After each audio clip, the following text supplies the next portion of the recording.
हुआ था मैं, लेकिन ये चौथा अटैम्प्ट है मेरा और मेरा माध्यम है हिंदी।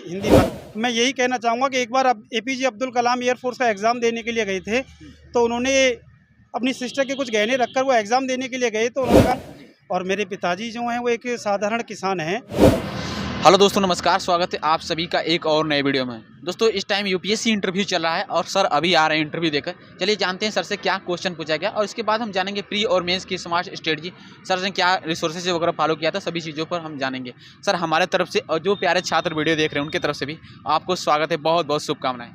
जी सर, मेरा नाम वीरेंद्र सिंह है और मैं मथुरा डिस्ट्रिक्ट के एक छोटे से गाँव नगला भरू से बिलोंग करता हूँ और मेरे पिताजी जो हैं वो एक साधारण किसान हैं और फैमिली में मैं सबसे बड़ा ही कैंडिडेट हूँ और मैं प्राइवेट सेक्टर में जॉब करता हूँ और प्राइवेट सेक्टर में भी मैं एक फ़िज़िक्स का टीचर हूँ। फ़िज़िक्स का टीचर होते हुए बाकी स्कूल में भी टाइमिंग देता था और आफ्टर स्कूलिंग टाइमिंग मैंने अपने आप को ऐसे मैनेज किया।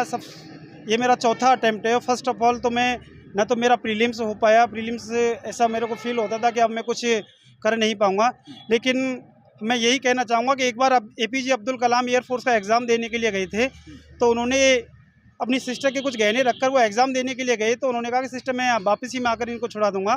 तो उसकी सिस्टर ने उनको पैसे दे दिए, लेकिन APJ अब्दुल कलाम एयरफोर्स के एग्ज़ाम में फ्लॉप हो जाते हैं, पास नहीं हो पाते हैं। तो एक सुसाइड करने के लिए एक पॉइंट पर गए वो, तो वहाँ उन्होंने एक कैंडिडेट से उन्होंने मिला कि बेटा तेरी जगह यहाँ नहीं है, इतनी जल्दी हार मत मानो। अगर वो APJ अब्दुल कलाम उस समय अपनी सुसाइड कर लेते तो आज राष्ट्रपति कौन बनते या फिर साइंटिस्ट कौन बनते। तो कहने का मेरा मतलब यही है, सारे कैंडिडेट्स को मैं यही कहना चाहूँगा कि कोशिश करने वालों की कभी हार नहीं होती है और निकम्मों की कभी जय जयकार नहीं होती। इसलिए आप लोग अपने एक स्ट्रेटेजी बनाकर ही इस तरह से अपनी स्टडी को कंडक्ट करें। बस मैं इतना कहना चाहूँगा कि आप इस तरह से गायब हो जाइए 2-3 महीने के लिए, 4 महीने के लिए, कि किसी को दिखाई ना दे, क्योंकि आग लगने से पहले जो बम होता है वो इस तरह से साइलेंट रहता है, लेकिन बम लगने के बाद इस तरह से धमाका करता है कि 2-2 कोस तक वो आवाज़ कर देता है। तो यही स्ट्रेटेजी हमारी होनी चाहिए। सर हम जानना चाहेंगे कि अभी तक ये कौन सा आपका इंटरव्यू रहा और ये भी जानना चाहेंगे मीडियम आपका क्या रहा और ऑप्शनल।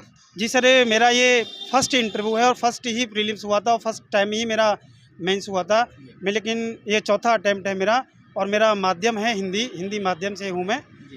और सर आपका ऑप्शनल क्या है इसमें रखें? ऑप्शनल सर मेरा फिजिक्स है।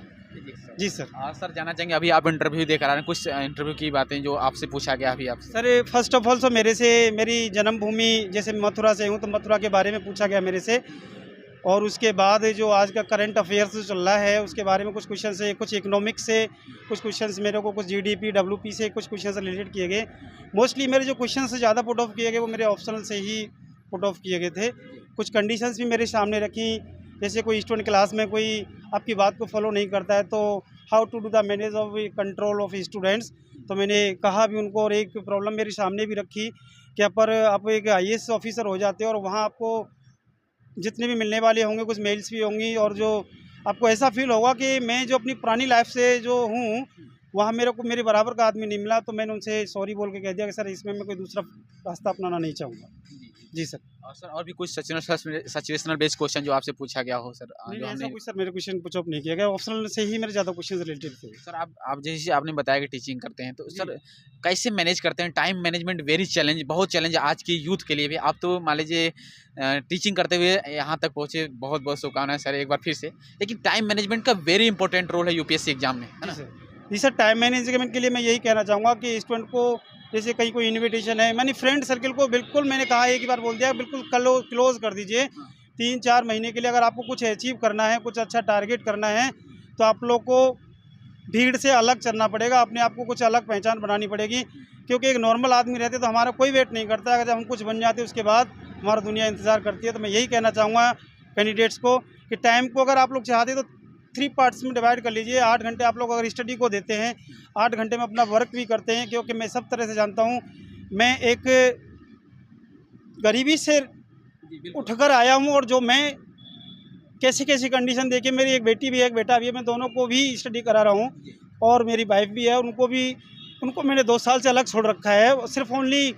और मेरी वाइफ का इसमें बहुत बड़ा कोऑपरेशन है, उन्होंने मेरे को बहुत कोऑपरेट किया है। हालांकि वो मेरे साथ आना चाहती थी, मैंने मौसम को देखते हुए उनसे मना किया, मैं आप यहीं रहिए, बच्चों को संभालिए। बस यही है कि अगर कोई ठान लेता है तो उसको सफलता निश्चित मिलती है। मैंने एक ही कह दिया कि कोशिश करने वालों की हार नहीं होती और निकम्मों की कभी सरकार नहीं होती। सर प्रीलिम्स एग्जाम में हम जानना चाहेंगे कि कैसे किस तरीके से प्रिपेयर करें। जनरली जो लोगों का प्रीलिम्स नहीं होता और आपका माध्यम हिंदी रहा है, तो सी सेट के लिए भी थोड़ा सजेशन आपको जानना चाहेंगे। सी सेट के लिए कैसे प्रिपरेशन? जैसे सर मैं जानता हूँ कि क्योंकि हमारे जो प्रीलिम्स का जो जीएस का पेपर है उसको छोड़ने के बाद सी सेट जो पेपर है हमारा वो पासिंग का ही पेपर है।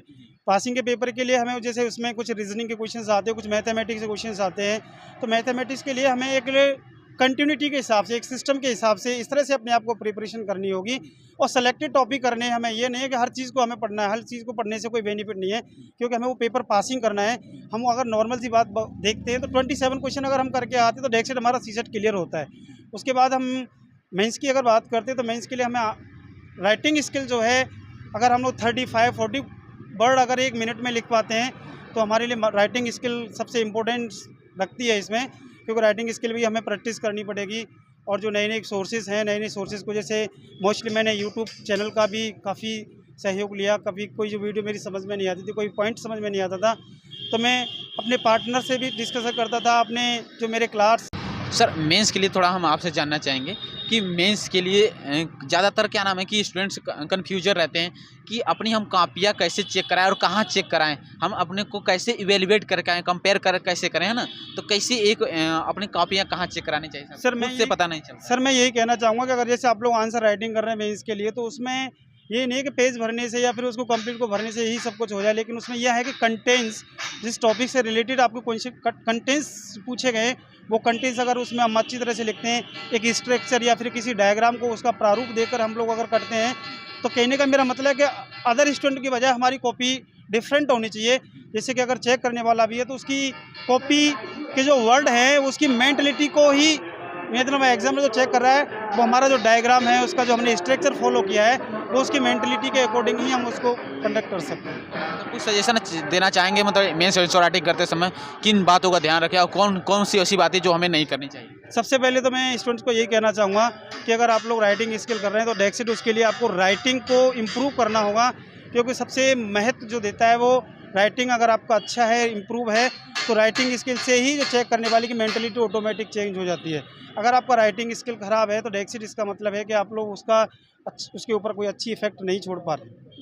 जी सर कई थोड़ा सा एक बार और हम जानना चाहेंगे सर पीटी के लिए थोड़ा गाइडेंस रहेगा, क्या रिसोर्सेज आपने पढ़ा था प्रीलिम के लिए, है ना, तो थोड़ा जो रिसोर्सेज आपने फॉलो किया था जीएस के लिए और जी सर, मैंने प्रीलिम टेस्ट के लिए जैसे जीएस हो गया, इकोनॉमिक्स होगी, ज्योग्राफी हो गई, और ये सारी चीज़ें मैंने हैंड राइटिंग में हार्ड कॉपीज दृष्टि आई इसकी खरीदी थी, विकास सर वाली खरीदी थी। उन्हीं को पढ़ने के बाद मैंने खुद अपने शॉर्ट्स नोट्स बनाए और उसके बाद मैंने जो मेन फोकस था वो मेरा वो सी सेट था। सी सेट के ऊपर मैंने ज़्यादा फोकस टाइम दिया। बहुत सारे कोचिंग मेंटरशिप प्रोग्राम ज्वाइन कराती हैं मेंस के लिए, तो मेंटरशिप आपने ज्वाइन किया था? जी सर, मैंने कोई कोचिंग को इंटरशिप नहीं किया, मैंने सेल्फ ही स्टडी की। एक लास्ट क्वेश्चन रहेगा, मतलब कि अपने आप को सर इस एग्जाम में यूपीएससी एग्जामिनेशन में धैर्य कैसे बनाए रखें? कई बार हम डाइवर्ट हो जाते हैं बहुत सोशल मीडिया, तो सर अपने आप को डेली में धैर्य कैसे बनाएं? सर कहने का मेरा मतलब ये है कि आपको धैर्य रखने के लिए अपने आप को ये फील करना होगा कि सर हम किसी दूसरे को नहीं, क्योंकि मैं एक पहले भी कह चुका हूँ, IAS का अकॉर्डिंग ऑफ यूपीएससी जो फुल फॉर्म होता है वो इंडियन एडमिनिस्ट्रेशन सर्विस होता है, लेकिन कैंडिडेट को मैं यही कहना चाहूँगा कि IAM के सिंगल का मतलब है कि मैं इस डिस्ट्रिक्ट में या फिर इस यूपीएससी में अकेला हूँ। हमें ये नहीं देखना कि पोस्ट कितनी है, सिर्फ हमें तो एक सीट के लिए लड़ाई लड़नी है। हमें सिर्फ अपना टारगेट नहीं दिखाई देना, ओनली टारगेट दिखाई देना चाहिए। जैसा कि आप लोगों ने भी एक दृष्टांत महाभारत में सुना है, जब उनके गुरु ने द्रोणाचार्य ने पांडवों की जब परीक्षाएं ली थी तो उन्होंने सिर्फ जो पेड़ पर चिड़िया बैठाई थी तो उसको सिर्फ अपना टारगेट दिखाई दे रहा था, लेकिन बाकी 4-5 कैंडिडेटों को डिफरेंट पेड़ की टहनियाँ दिखाई दे रही थी। लेकिन हमारा जो फोकस होना चाहिए वो सिर्फ हमारा टारगेट ही होना चाहिए। सर आपकी हॉबी क्या रही? जी सर, मेरी हॉबी टीचिंग थी। जी sir, thank you so much sir, आपने कीमती समय दिया। मैं ऊपर वाले से प्रार्थना करूंगा कि इस बार आपको फाइनल लिस्ट में वही प्रॉपर IAS मिले। Thank you sir, thank you, धन्यवाद सर। तो दोस्तों सर ने एक चीज़ें सारी चीज़ें बताए, कोई भी क्वेरी तो हमें कमेंट्स बॉक्स में कह सकते हैं, उससे रिलेटेड क्वेश्चन उठाया जाएगा आपको। तो मिलते हैं किसी नए वीडियो के साथ, तब तक के लिए जय हिंद, वंदे मातरम।